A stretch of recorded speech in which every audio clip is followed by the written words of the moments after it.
પાટણ જિલ્લાના સરસ્વતી, પાટણ અને ચાણસ્મા તાલુકાના ખેડૂતો પોતાની ખેતીલાયક જમીનો પરથી પસાર થતી હાઈટેન્શન વીજ લાઇનના વળતર મામલે સરકાર સામે આરપારની લડાઈના મૂડમાં છે.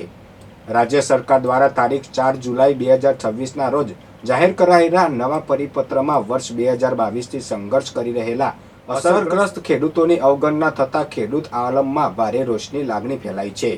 ખેડૂતોએ વર્તમાન 200% વળતરને અપૂરતું ગણાવી રાજસ્થાનની તર્જ પર 400% વળતરની માંગ સાથે કલેક્ટરને આવેદનપત્ર પાઠવી ઉગ્ર આંદોલનની ચીમકી ઉચ્ચારી છે. પાવર ગ્રીડ અને અદાની જેવી કંપનીઓ દ્વારા થઈ રહેલા આર્થિક શોષણ સામે ખેડૂતોએ જેતપુર જેવી સ્થિતિ સર્જાવાની ચેતવણી આપતા સમગ્ર મામલો ગરમાયો છે. દિવ્યાંગ બાળકોના શિક્ષણ ક્ષેત્રે પોતાની આગવી સેવાઓ આપી રહેલા વિસનગરના કર્મઠ શિક્ષણ તજજ્ઞ કાદરભાઈ મંસૂરીએ સાહિત્ય જગતમાં પણ પોતાની કલમની આભા ફેલાવી છે. મુંબઈના પ્રતિષ્ઠિત ઇન્કલાબ પબ્લિકેશન દ્વારા પ્રકાશિત આધુનિક કાલજયી હિન્દી કવિતા સંગ્રહમાં કાદરભાઈની બે પ્રેરણાદાયી રચનાઓ વંદે માતરમ કે 150 સાલ અને સ્વચ્છ ભારત અભિયાન સ્થાન મેળવવામાં સફળ રહી છે. આ અદ્ભુત સર્જનાત્મકતા બદલ તેમને પ્રતિષ્ઠિત કાલજયી કાવ્ય હસ્તાક્ષર સન્માન રાષ્ટ્રીય એવોર્ડ દ્વારા નવાજવામાં આવ્યા છે.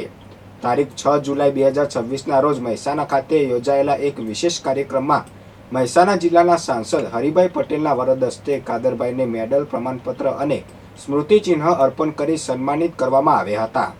આ પ્રસંગે સાંસદે તેમના સાહિત્યિક પ્રદાનની સાથે દિવ્યાંગ બાળકો પ્રત્યેની તેમની નિસ્વાર્થ સેવાની પણ ભાવભીની પ્રશંસા કરી હતી. કાદરભાઈની આ યશસ્વી સિદ્ધિ બદલ તેમના શિષ્ય અને સુપ્રસિદ્ધ ભાગવત કથાકાર ડોક્ટર કુનાલભાઈ જોશી સહિત અનેક સાહિત્ય પ્રેમીઓએ તેમને હાર્દિક અભિનંદન પાઠવ્યા છે. મહેસાણા જિલ્લા પોલીસ અધિક્ષકની સૂચના અને એલસીબીના પીઆઈ એમ કામડિયાના માર્ગદર્શન હેઠળ લોકલ ક્રાઇમ બ્રાન્ચની ટીમે પ્રોહિબિશન વિરોધી અભિયાનમાં મોટી સફળતા મેળવી છે. બાતમીના આધારે ખેરાલુ હાઈવે પર ફિલ્મી ઢબે પીછો કરીને પોલીસે રાજસ્થાનથી દારૂ ભરીને આવતી એક શંકાસ્પદ સ્વિફ્ટ ગાડી ઝડપી પાડી છે.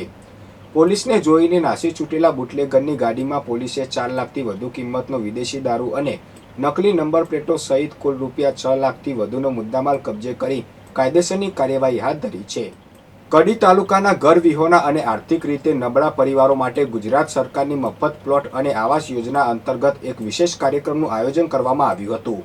આ કાર્યક્રમમાં કડીના ધારાસભ્ય રાજેન્દ્ર ચાવડાએ લાભાર્થીઓને યોજનાકીય માર્ગદર્શન આપતા ભારપૂર્વક જણાવ્યું હતું કે સરકારી સહાયનો ઉપયોગ માત્ર ઘર બનાવવા માટે જ થવો જોઈએ.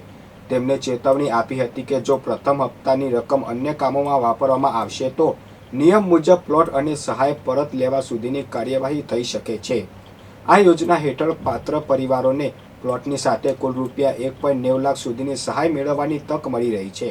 પાટણ જિલ્લા પોલીસે મુસાફરોની સુરક્ષા સુનિશ્ચિત કરવા અને ગુનાહિત પ્રવૃત્તિઓ પર લગામ કસવા માટે એક મહત્વપૂર્ણ ઝુંબેશ શરૂ કરી છે. આ અભિયાન હેઠળ જિલ્લાના વિવિધ પોલીસ સ્ટેશનો દ્વારા રિક્ષાઓના સાધનિક કાગળોની સઘન તપાસ કરવામાં આવી રહી છે અને ચકાસણી પૂર્ણ થયા બાદ દરેક રિક્ષા પર પોલીસ કંટ્રોલ રૂમના નંબર દર્શાવતા સ્ટીકરો લગાવવામાં આવી રહ્યા છે.